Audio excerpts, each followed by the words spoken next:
Bismillahirrahmanirrahim. Elhamdülillahi Rabbil alemin. Vessalatu vesselamu ala Rasulina Muhammedin ve ala alihi ve ashabihi ecma'in. Musulman doğulmaz soraptır.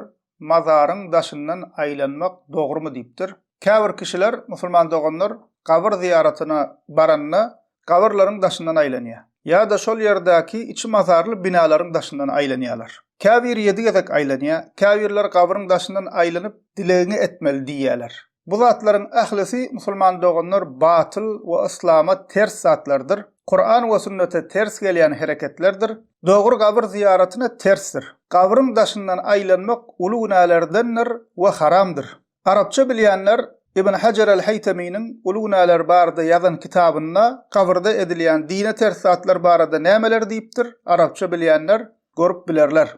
Qabrın daşından aylanyan kişinin niyetine göre musulman doğanlar şirk bolup bilýär, imanı puç bolup dinden çıkıp bilýär. Misal üçin, eger qabrın daşından aylanyan kişi niyetine, yüreğine şol qabrda yatan üçin aylanyan bolsa we anancynna şonuň üçin aylansam, dilegim, arzum hasyl bolýar, kabul bolýar diýip inansa şirk bolýar. Emma ol hili qabrda yatan üçin diýen inancı ýok bolsa, ýöne şeýle daşından aylanmak qabr ziyaretine edilýän hereket mükadip qabrın daşından aylanyan bolsa ulu günah we haram işetdik bolýar. Musulmanlar bu hili hareketlerden gaty äge bolmalylar we bilmeýän doganlarymyza hökman şunu ýetirmeliler, eşitdirmeliler, şu zatlardan äge etmeliler. İslamda musulman doganlar dine käbän daşından aylanylýar. Oňa tawaf diýilýär. Tawaf musulman doganlar ibadetdir. Tawaf Allah Taala'nın razyligi üçin Mekke'de dine käbän daşyna aylanyp tawaf edilýär. Allah Taala Kur'an-ı Kerimde Haş surasının 29-njy ayetinde diýär: "Waliyattawafu bil beytil atiq." Käbäni tawaf edin diýär Allah Taala. Tirmizi'de gelen hadisinde Peygamberimiz sallallahu aleyhi ve sellem diýär: "At-tawaf hawlal beyti mislus salah." Käbän daşından aylanmak namaz ýalydyr diýär. Diýmek, musulmanlar dine käbän daşından aylanyp tawaf etmeliler.